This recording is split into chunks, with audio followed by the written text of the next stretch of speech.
আল্লাহ তাআলা মুসলমানদেরকে একটা ঈমানের পরীক্ষার মধ্যে ফালায় রেখেছেন। ঈমানের পরীক্ষা মুহূর্তে মুহূর্তে চলতেছে।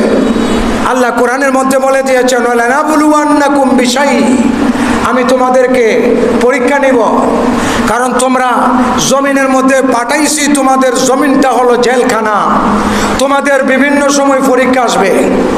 ওয়ালানাবলুওয়ান্নাকুম বিশাইইম মিনাল খাউফ, কখনো আসবে ভয় দেখাবে, মিনাল খাউফি ওয়াল জু, কখনো আসবে অনাহার থাকতে হবে, খানাফিনার ভয়, কোনো খানাফিনার বন্দোবস্ত নাই, ব্যবস্থা নাই, অনাহারে থাকতে হবে, সব দিকটা শত্রু, খানা ইনকাম করার সুযোগ নাই, না খায় থাকতে হবে। এটা আল্লাহ তাআলার পক্ষ থেকে বান্দার উপর একটা পরীক্ষা।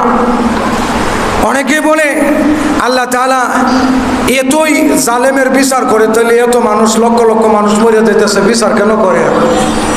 আল্লাহ তাআলা এটা কেন করেন না, এটার জবাব সূরা সফফার মধ্যে দিয়ে রেখেছেন। ইন্নাল্লাহ আশতারা, আল্লাহ তাআলা সূরা তাওবার মধ্যে বলেছেন, আমি আল্লাহ তাআলা বান্দার নফসটাকে কিনেছি জান্নাতের বিনিময়ে। তারা কতল হবে, তারা মারা যাবে আমার রাস্তায়, আমি তাদের জান জান্নাতের বিনিময়ে কিনে নিয়েছি। তারা সব সময় এক একটা পরীক্ষার মধ্যে পড়বে, আর আমি আল্লাহ তাআলা তাদেরকে নিয়ে জান্নাতের ভিতরে ঢুকায়া জান্নাতের বিনিময় দান করবো। সুবহানাল্লাহ। নফসের বিনিময় জান্নাত, এটা আল্লাহ তাআলা কোরআনে অসংখ্যবার, 1-2 বার নয়, 900 বারের উপরে